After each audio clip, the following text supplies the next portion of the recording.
Some love stories begin early. The rare ones begin exactly on time. And some, the rarest of all, survive what was never supposed to happen. There is a specific kind of silence that lives inside a happy home. Not the silence of emptiness, not the silence of anger, the silence of two people who have finally, after everything, learned how to simply be, side by side, breathing the same air, needing nothing from each other except presence. Kwon Jae-won had never known this silence existed. For more than 6 decades, his silences had been tactical, protective, the silence of a man calculating, defending, surviving. But 6 months into his marriage to Adaeze, Kwon Jae-won, he had discovered a silence so foreign it had taken him weeks to trust it. The silence of peace.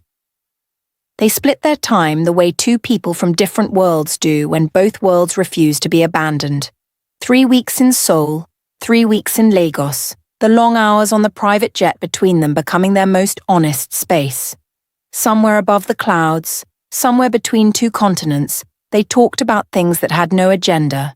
His mother's cooking, her grandfather's fabric patterns, the way grief sits differently in Korean culture versus Igbo culture, the way love in both languages is more often shown than spoken.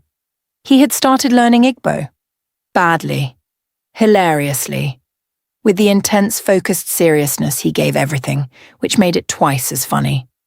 She had started learning Korean. Better than him. Much better.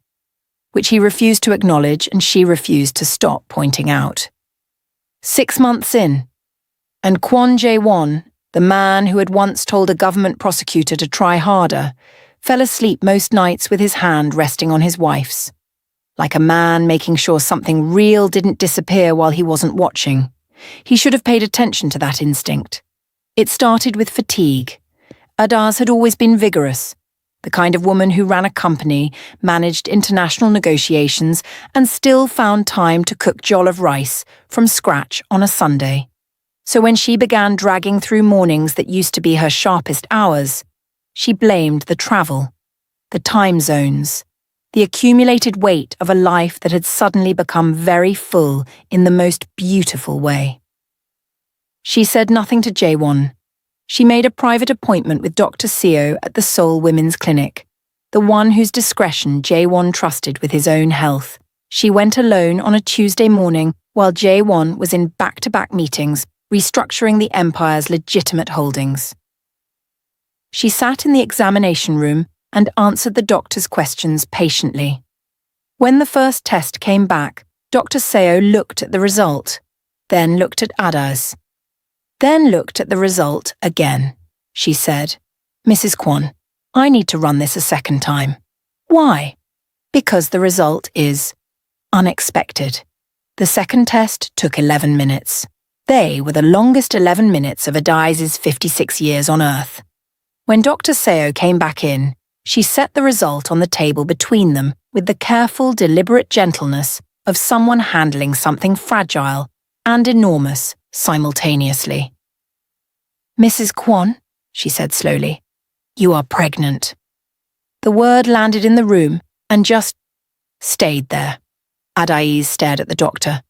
"That's not possible." "I know what the medical literature says about conception at your age. I know what we would have told you 12 months ago if you'd asked.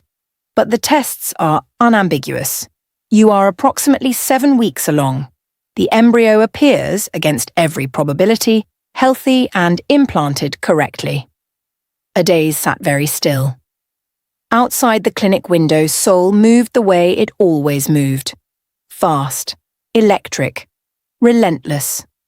Taxis and pedestrians and the vast machine of a city that never paused to register individual miracles. But inside that room, a 56-year-old Nigerian woman who had waited 30 years, buried one love, survived a corporate war, walked into the most dangerous room in South Korea with her chin raised and found the one man her mother had been describing without knowing his name, pressed both hands flat against her stomach. And for the first time since her wedding night, she cried. Not from grief, from the terrifying, overwhelming, breathtaking weight of being chosen by life itself. What Adaeze did not know, what no one at the clinic knew, was that Kwon Jae-won had eyes everywhere. He had spent 40 years perfecting that particular art.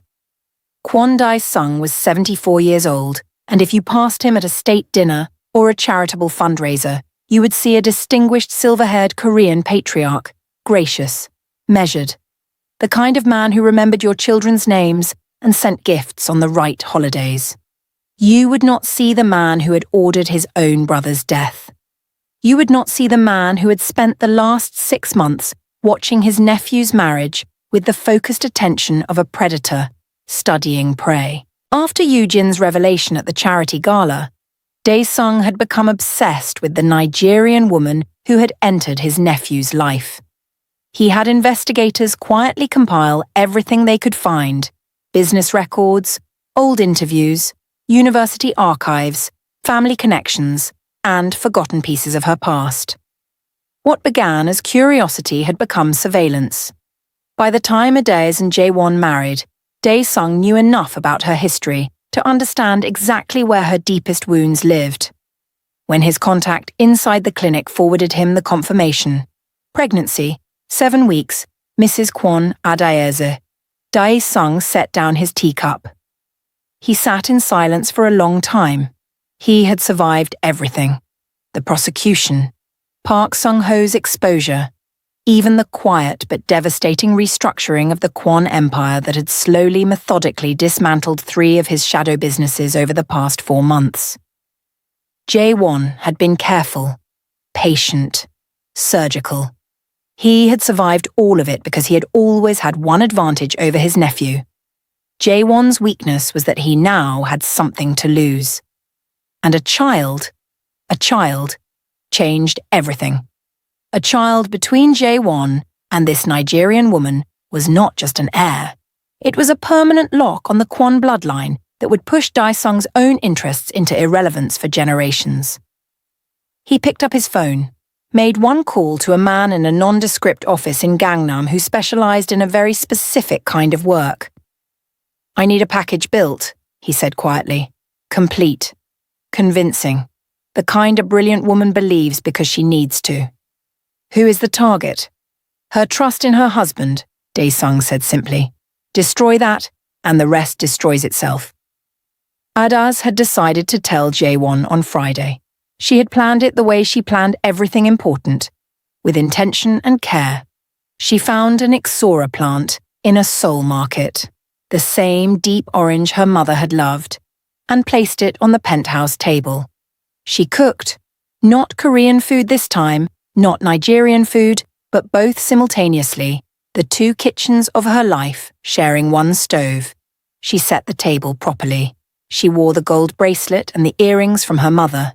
She was going to tell him over dinner that the miracle they hadn't dared to ask for had arrived anyway.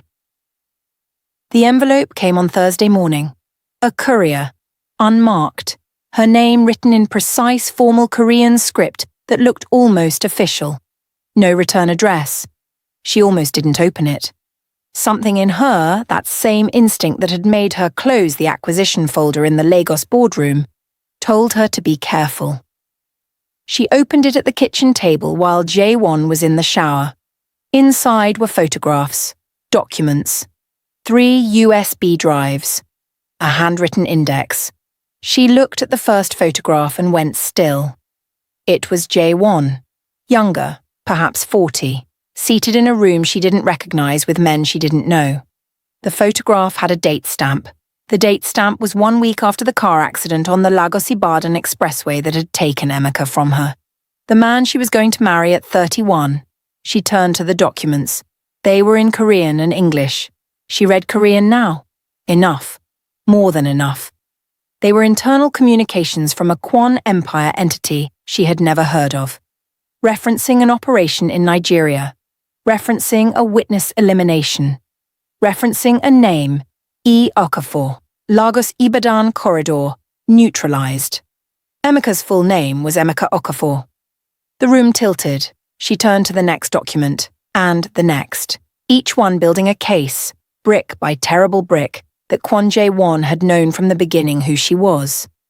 Not just the CEO of a textile company, but the woman whose late fiancé had been present at a meeting in Port Harcourt in 1994 where he had witnessed something he shouldn't have.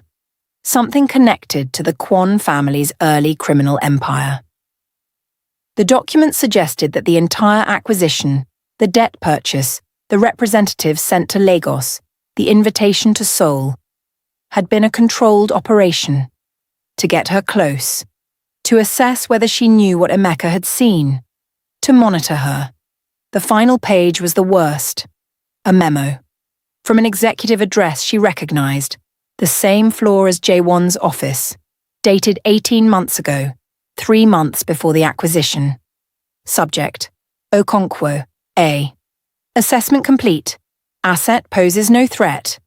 File for close monitoring. Romantic approach may be viable as long-term containment strategy. The words romantic approach and containment strategy on the same line. Adaeze sat with the documents spread across the table for a very long time. She heard the shower stop. She heard Jae-won moving in the bedroom, his familiar, unhurried movements. The particular silence of a man who had finally learned how to move through a home without guarding himself. She gathered every document, every photograph, every USB drive. She put them back in the envelope. She stood up. She walked to the bedroom and looked at him through the doorway. Her husband, pulling on a shirt, his silver-streaked hair still damp, his back to her, completely unguarded in the way he only ever was with her. She memorized him, because she already knew what she was going to do. She left while he was on a call with Tokyo. She had 40 minutes. She used every one of them precisely. She packed one bag, not the designer luggage he had bought her, but her own old travel bag, the one that had been to Oxford and back, the one that carried the smell of Lagos and purpose. She took her passport, her grandmother's bracelet, her mother's earrings, the original incorporation documents for Okonkwo Heritage Textiles. Always with her. Always. She left the envelope on the kitchen table. She wrote 3 words on the back of a receipt she found in her pocket. Don't look for me. She was in the elevator before the call ended. She was in a taxi before he reached the kitchen. She was at Incheon Airport before he picked up the note. She was boarding under her maiden name, Okonkwo, because even in her devastation, some part of her that had been a businesswoman for 30 years had thought ahead. On the plane, somewhere over the Middle East, she pressed her hand to her stomach. She hadn't told him. She wasn't going to. Not until she knew what was true. And if what was in that envelope was true, she closed her eyes. She thought of her mother. Don't give yourself to anyone who doesn't understand what they're receiving. She thought of Emeka, gone at 31 on a Tuesday morning that should have been ordinary. She pressed her hand harder against her stomach. I will protect you, she told the child she was only beginning to believe in. Whatever it costs me. Whatever it costs me. He read the note once. He read it a second time. Then he set it down on the table with the same deliberate care he gave to things that were destroying him, walked to the window, and stood there for exactly 4 minutes. His assistant later said, to no one, because she valued her job and her life, that those 4 minutes were the only time in 11 years she had seen Kwon Jae-won look afraid. Not the fear of physical danger. He had always been beyond that. The fear of a man who realizes that the only thing he has ever truly been unable to control, the only thing he did not know how to defend against or negotiate with, is the departure of someone he cannot bear to lose. Then he turned around and became something his enemies had always dreaded and his allies had always depended upon. Focused. Cancel everything, he said to his assistant. Everything. Every meeting. Every call. Every obligation for the next 30 days. Sir, the Tokyo board meeting. Cancel it. The government liaison dinner. Cancel it. Sir, the chairman of... I don't care if the president of South Korea himself is on that list, Jae-won said quietly. Cancel. Everything. He opened the envelope she'd left. He spent 90 minutes going through every document, every photograph, every page.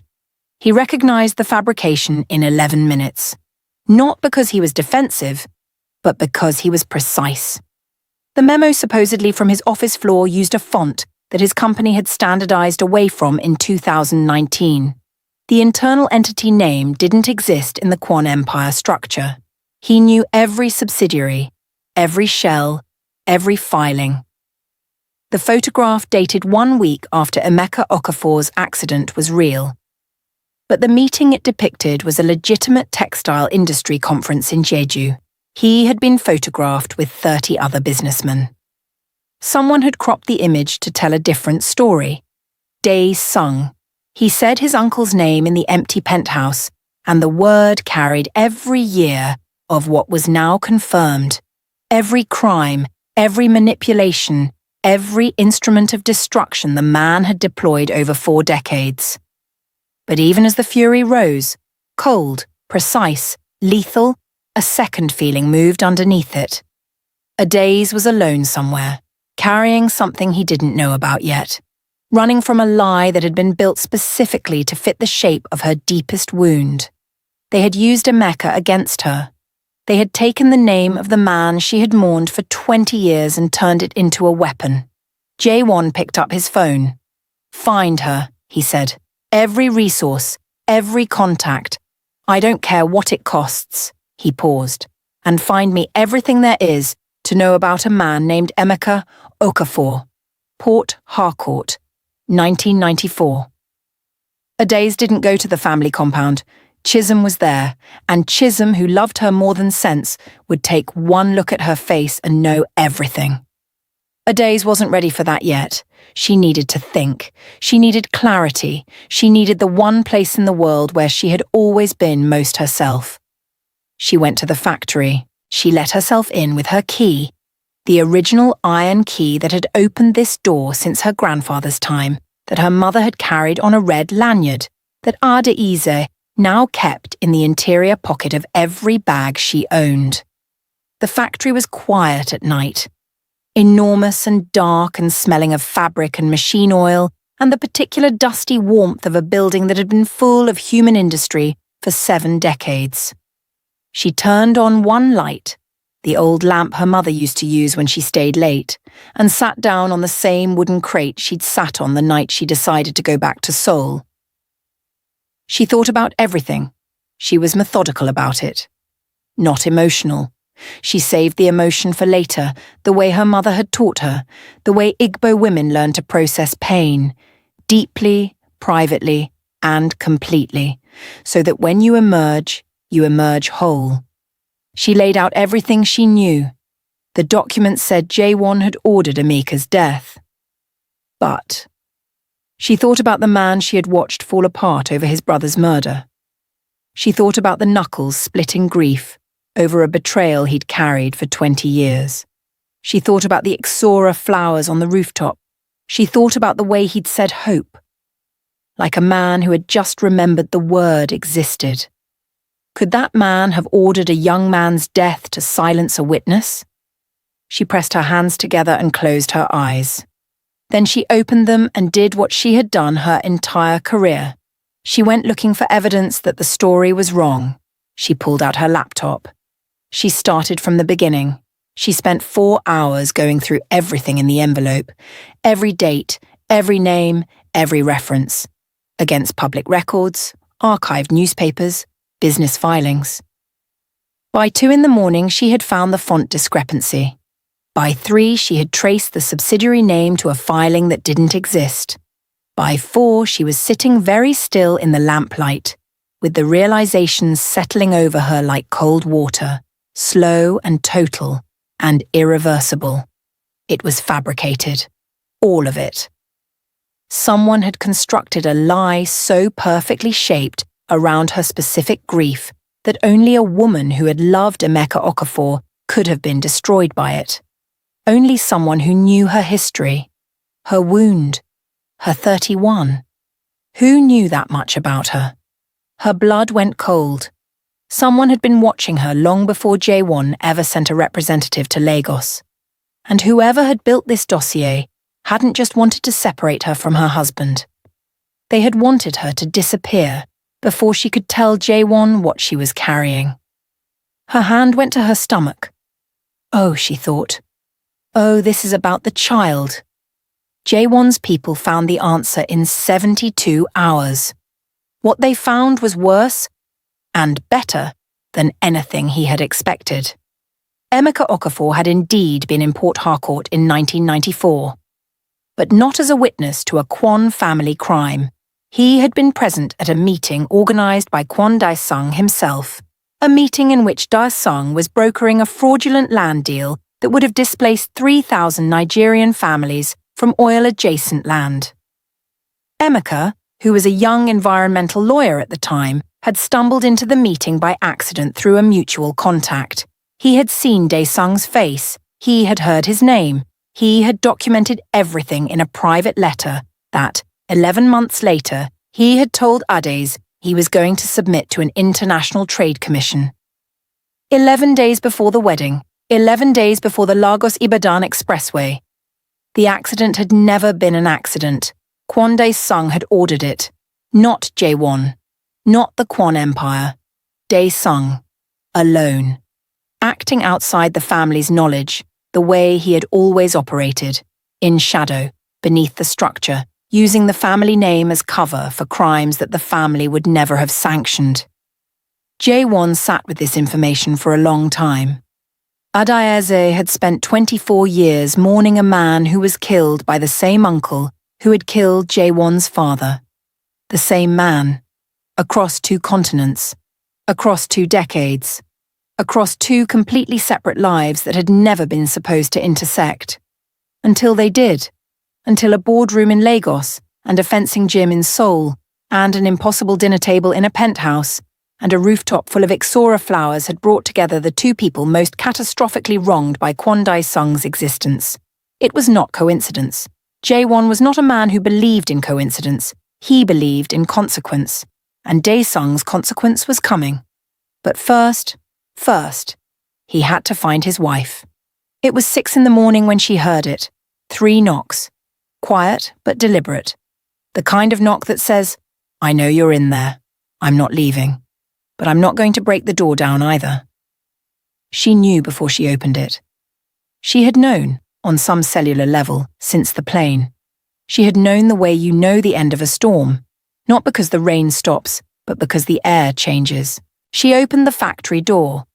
Kwon Jae-won stood on the other side, not in a suit, not in the armour of his empire.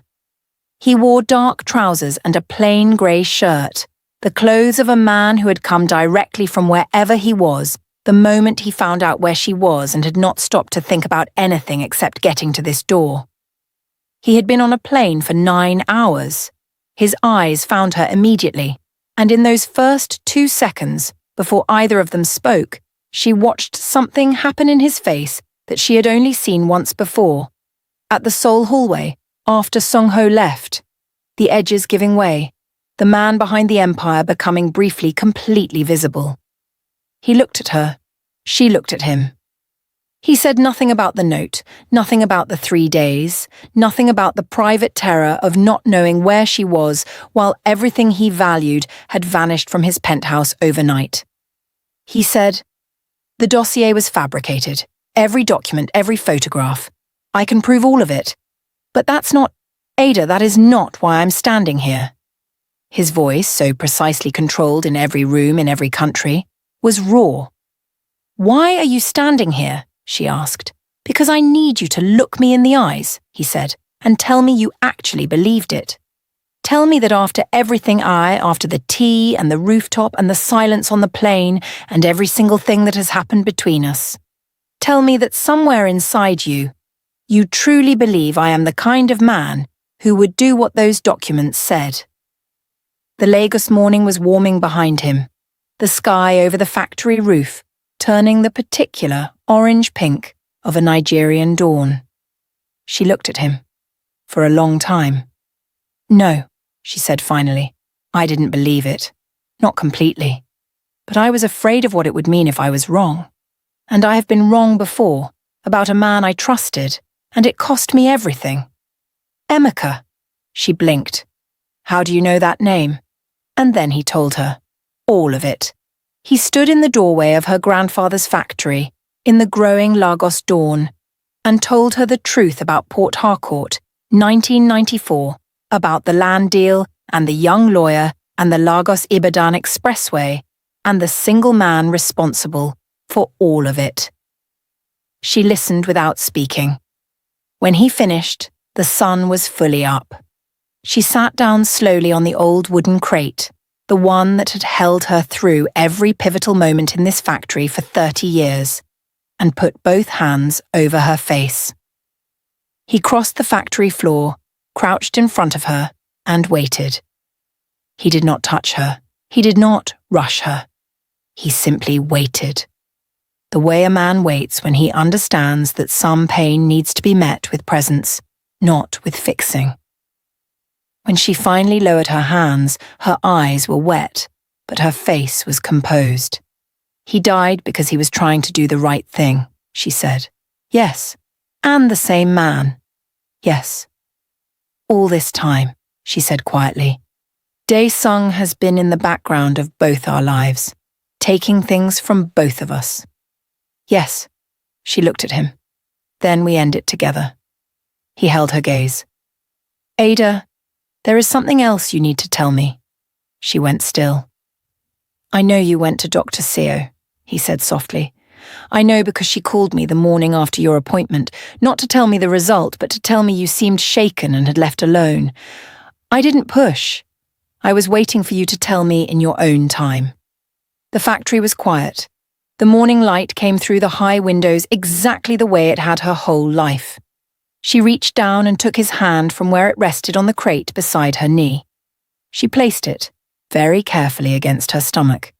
He looked down at his hand, then up at her face. The silence between them was so full it had its own gravity. 7 weeks, she said. She watched the news move through him, not like an explosion, like a tide, rising slowly, steadily, unstoppably, until it covered everything. His jaw tightened, then released. His eyes grew bright in a way she had never seen before. 7 weeks, he repeated, barely above a whisper. The doctor called it statistically impossible. She doesn't know you, he said, and something broke open between them. Not with words, not with drama, but with the simple, staggering weight of two people who had survived every worst thing and arrived against all probability at this ordinary, extraordinary morning in a Lagos factory with the sun coming through old windows and a miracle between them. He pressed his forehead against hers. She felt him exhale, completely, for the first time. I've got you, he said. Both of you. Whatever comes next, I've got you. They gave themselves 3 days. 3 days in Lagos. No empire, no Seoul, no uncle, no strategy. Just the compound and the factory and Chisholm screaming with joy so loud the neighbours came out of their houses. Just phone calls to Jae-won's mother in Busan, who wept and said in Korean what roughly translated to, I always knew God had a sense of humour. Just two people learning what it felt like to stand inside good news without waiting for it to be taken away. On the 4th day, Jae-won made a call. Not to his lawyers, not to his business team, to a contact inside the South Korean National Investigation Unit, a man who had been quietly building a case against Kwon Jae-sung for 7 years and had never had enough. I have everything you need, Jae-won said. The Port Harcourt land fraud, the 1994 Nigerian casualty, the fabricated dossier used to interfere with a private citizen, the evidence connecting Dae-sung to my father's death and my brother's death, all of it, documented, sourced, and ready for submission. A pause on the line. Mr. Kwon, are you certain you want to do this? This level of exposure? My wife, Jae-won said quietly, spent 24 years grieving a man that my uncle killed. She spent 3 days running from a lie he constructed specifically to break her. She did all of this while carrying my child. Silence on the line. I am absolutely certain, he said. The arrest of Kwon Jae-sung happened on a Thursday morning at a charity board meeting. Not in secret. Not quietly. In front of every member of Seoul's elite society. At a table where Dae-sung had sat for 40 years, passing himself off as a patriot and a philanthropist and a man of principle. 3 national investigation officers, 2 prosecutors, 1 judge's warrant. And somewhere in a Lagos compound, a Nigerian woman in her late 50s, sitting in the garden with her feet in the grass and her hand on her stomach and the sun on her face, received a text message from her husband that said simply, "It's done."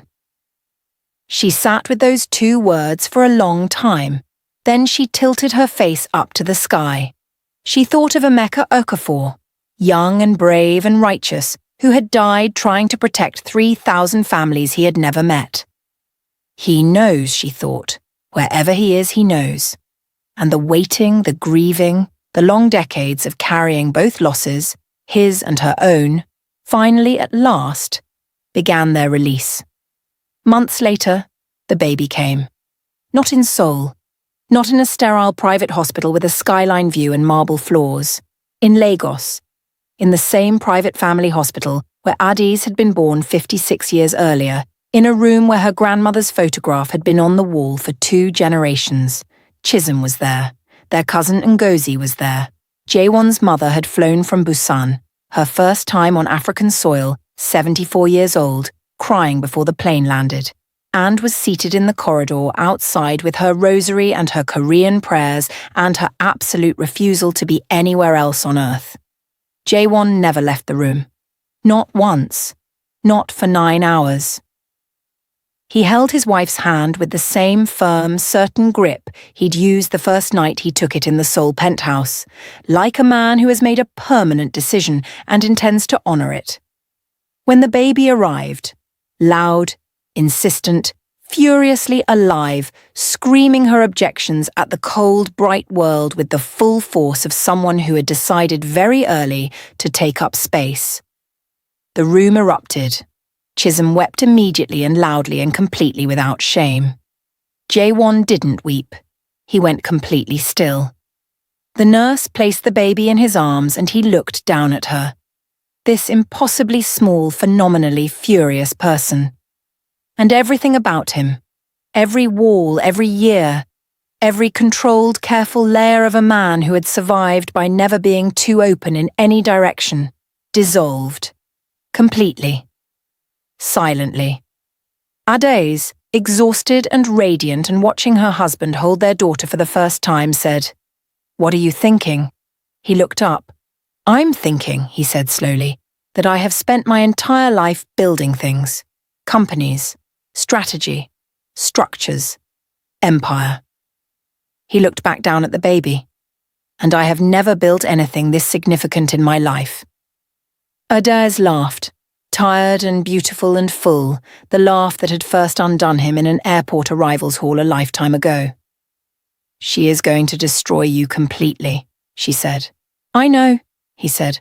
"I'm already looking forward to it." They argued about the name for 3 weeks before the baby was born. Jae-won had suggested Korean names. Adaeze had suggested Igbo names. They had each lobbied firmly and listened politely and secretly not budged an inch. The compromise arrived, as the best compromises do, from an unexpected direction. On the 6th day after the birth, Jae-won's mother, who had not left Lagos, who had taken up quiet residence in the compound guest room and had begun teaching Chisholm how to make japchae in exchange for Chisholm teaching her egusi soup, came into the room where Adaeze was nursing the baby. She sat down in the chair beside the bed. She looked at the baby for a long time. Then she said in careful English, "In Korean, there is a name. Sora. It means sky. The big one. The one that has no end."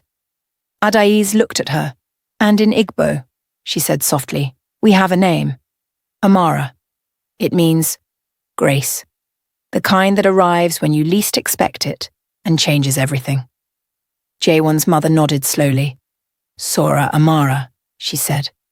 The baby, as if she had been waiting for this moment specifically, opened her eyes, dark brown and enormous, looking at the room with the frank, ancient curiosity of someone who has arrived somewhere important and intends to stay. Sora Amara Kwon, Adaeze said.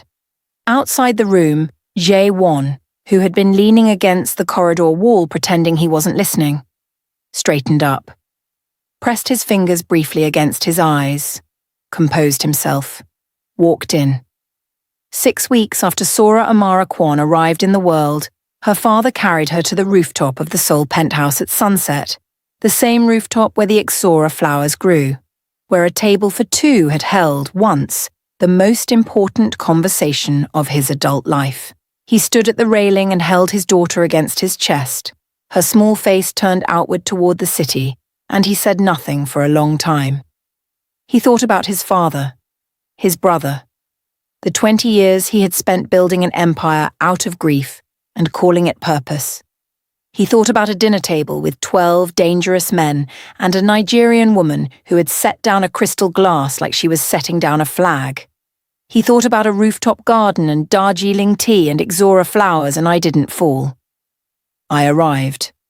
He thought about a Lagos factory at dawn and his hand on his wife's stomach and the word 7 weeks feeling like the most staggering sentence in any language he had ever learned.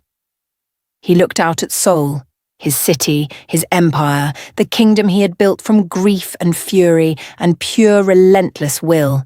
And he understood something he had never understood before. Not a revelation, not a dramatic realization, just a quiet, settled, unshakable truth. The empire had never been the thing. The empire had been the waiting room. This was the thing. This small, warm weight in his arms. The woman downstairs in the kitchen making tea and humming something he had heard her humming since the first night in the penthouse. A song he had once asked her about and she had said was an old Igbo lullaby her mother used to sing, the gold bracelet on her right wrist, the factory key in her bag, the way she said his name, Jay, when it was just the two of them, shortened, familiar, a private language of two people who had chosen each other deliberately and would keep choosing each other every day of whatever was left. Sora Amara made a sound against his chest, a small, decisive, profoundly self-assured sound, the sound of someone who had already decided she was going to be exactly as much as she intended. He looked down at her. "Your mother," he said quietly, "is the most extraordinary person either of us will ever meet. You should know that early." The baby looked at the city. The city blazed back. Inside the penthouse, Adaeze looked up toward the ceiling with a small smile, because the baby monitor on the counter carried every word, and pressed her grandmother's bracelet to her lips. Then she finished making the tea. She waited 30 years for someone worth waiting for. He spent 40 years building walls she walked through without trying, and the child between them, impossible, miraculous, decided, arrived to remind them both. Everything that was taken from you was only ever making room. Part 3. Coming soon. What are you waiting for? Subscribe, like, and share this video. I promise you will be the first to get notified when it's out. Don't settle for half story, bestie. See you in the next. Thank you for staying with us thus far.